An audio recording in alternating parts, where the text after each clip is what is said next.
Okay, so I'll do another training journal. I had a couple of requests to talk about what week I'm on as far as videos go whenever I go to do these. And I think it's a really good idea, but also I've paused the videos for a little bit. So I'm on week 152, I believe, about 152, somewhere in there. But I've had the pause for a little while for a number of different reasons. One of them being my arch had collapsed, pulling things in my knee that's already had decades of mistakes in it. I've had surgery on it. It's a mess. It's compressed. Things have been broken. Things have torn, dislocated. It's a mangled mess. So partly for health, I had the pause. And also, I had the pause because I had a pretty big hit financially. And I have to prioritize, do I want to be able to train in person or do I want to be able to watch the videos? Personally, I pick train in person. Both is ideal. And one day I will get to both again.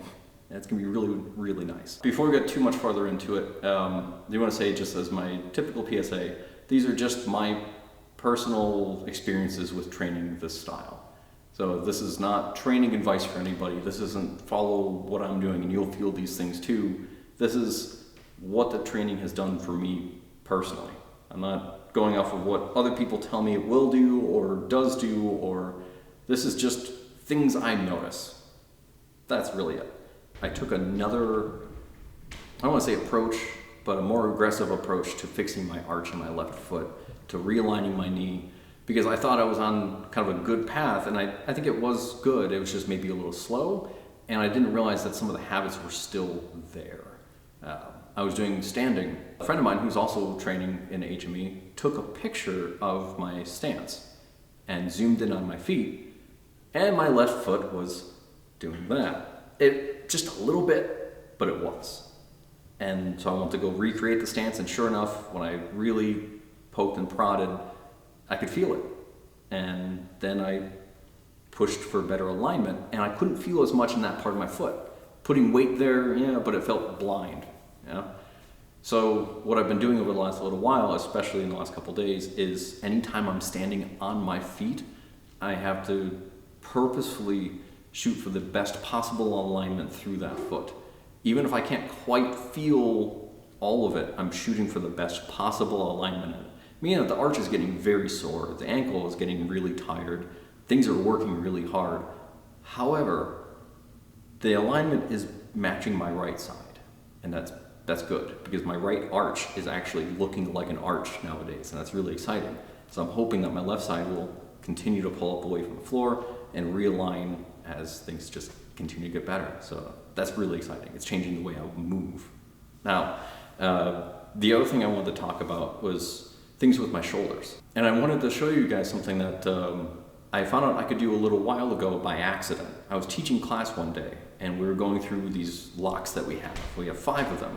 And I was going through the first one that we call EQ, which keep the length, you keep the arm straight, you add some tension, usually pulling it closer to you, farther away from them, so they're weaker, you're stronger.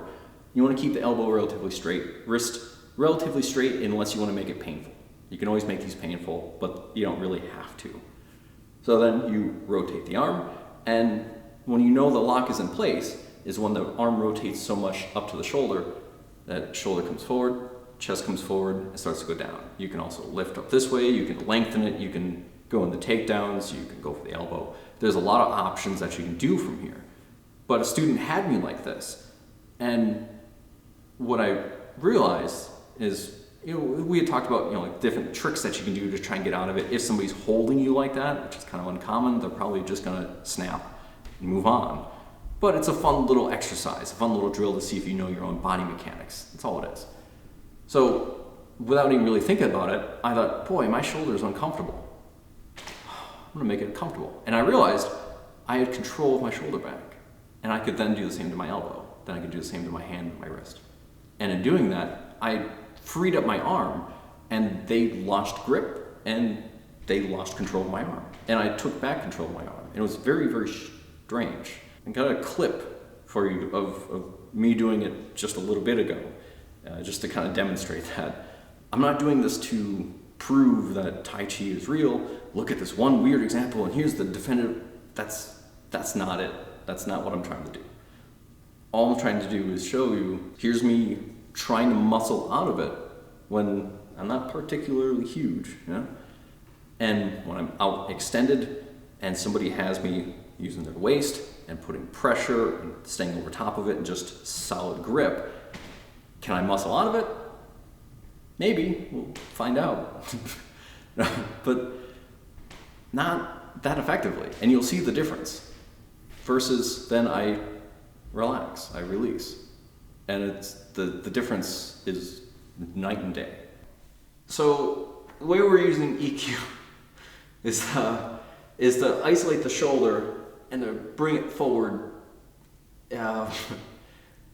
It's not inherently all that painful unless you really want it to be, but it's not really a spot you want to just kind of hang out in either. So this lengthens all the muscles in my arms and twists things so I'm at a disadvantage, I guess you could say. She's got the stronger point near her hips and my shoulder is farther away and just that little bit out. So this is me trying to muscle it and get out. And since it's isolating the shoulder, my goal is to either get my shoulder back or to be able to free my arm by bending my elbow, getting my hand free, that kind of thing. So I'm gonna try the hand first. It's farther away from me, so I can kind of bend the wrist, but there's not really good options for that. So now I'm gonna try and bend the elbow, and she's got kind of advantage on that. So now I'm gonna just pull my whole arm in. It's not gonna work. So now I'm gonna just try and just stand up. And,